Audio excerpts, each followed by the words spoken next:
আমি আহত এত খবর গ্রাউন্ড জিরোতে গিয়ে আমি কভার করেছি এবং এটা আগে দেখার চেষ্টা করেছি, বারবার পুলিশ সুপারের কাছ থেকে কনফার্মেশন নেওয়ার চেষ্টা করেছি যে স্যার বলুন আপনাদের কজন কর্মী আহত।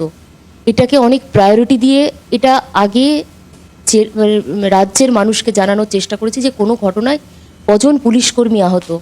সেই জায়গায় দাঁড়িয়ে কাল যখন আমি ছুটতে ছুটতে আসছি রুদ্ধশ্বাসে, তারা দেখছে আমার পেছনে মব আমাকে তাড়া করছে, আমাকে ফেলে মারছে।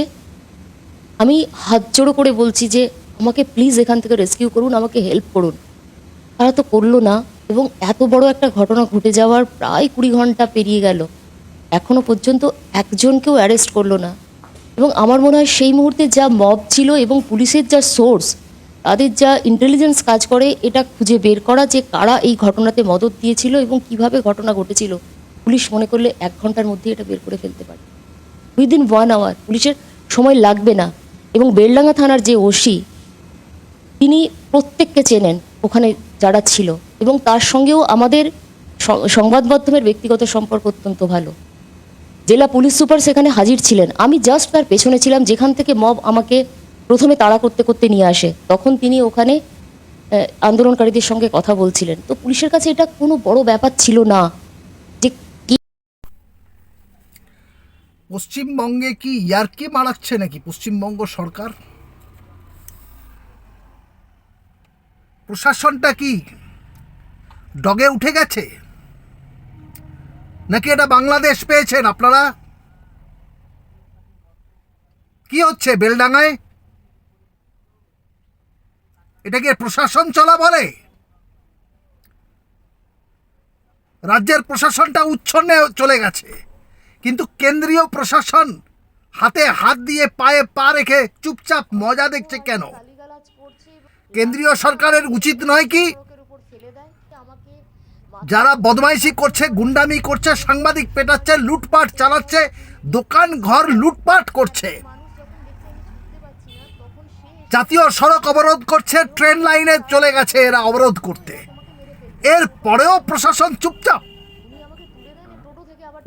আর আমাদের মাননীয় মুখ্যমন্ত্রী বলছে মব এলে আমি কি করব? আপনি পারছেন না তো মাননীয়, দয়া করে প্লিজ ছেড়ে দেন না। আমাদের মতন অপদার্থদের কাছে বেশিরা 7 দিন দায়িত্ব দেন, কি করে প্রশাসন চালাতে হয় দেখিয়ে দিচ্ছি। ওই সিনেমা দেখে ডায়লগ মারছি না।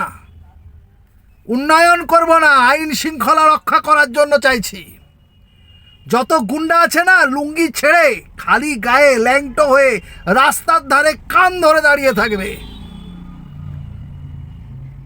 এরকম প্রশাসন চাই। আর দেশদ্রোহীরা প্যাটিস বিক্রেতা মারধর খেলে রাস্তায় নেমে মাতব্বরি সোশ্যাল মিডিয়া ভরিয়ে দেওয়া, হ্যাঁ, সোশ্যালিস্ট আর কমিউনিস্ট দেশদ্রোহীরা এখন কেন চুপচাপ? আপনাদের মুখে তো একটি শব্দ নেই। কি ব্যাপার? আপনারা মহান তো বিশেষ জাতের প্রতি মহান, মানে ধর্মীয় একটা সুশ্রুতি পেতে হবে ইসলামের। শুনে রাখো দেশদ্রোহী, তোমরা হলে ইসলাম মৌলবাদের দালাল। যত কমিউনিস্ট আছে না, আমার মতন ছেলের পাল্লায় যদি তুমি পড়ে গেছো প্রশাসনে, যদি আমি 7টা দিন ক্ষমতা পাই, এই দেশদ্রোহীদের ত্রিভুবন দেখিয়ে ছাড়বো। জানোয়ার, আগে দেশ পরে সব কিছু। আর এদের কাছে হলো আগে ভোট, কোলে তুলে নিচ্ছে মৌলবাদীদের। নিজেদেরকে শুধরাও।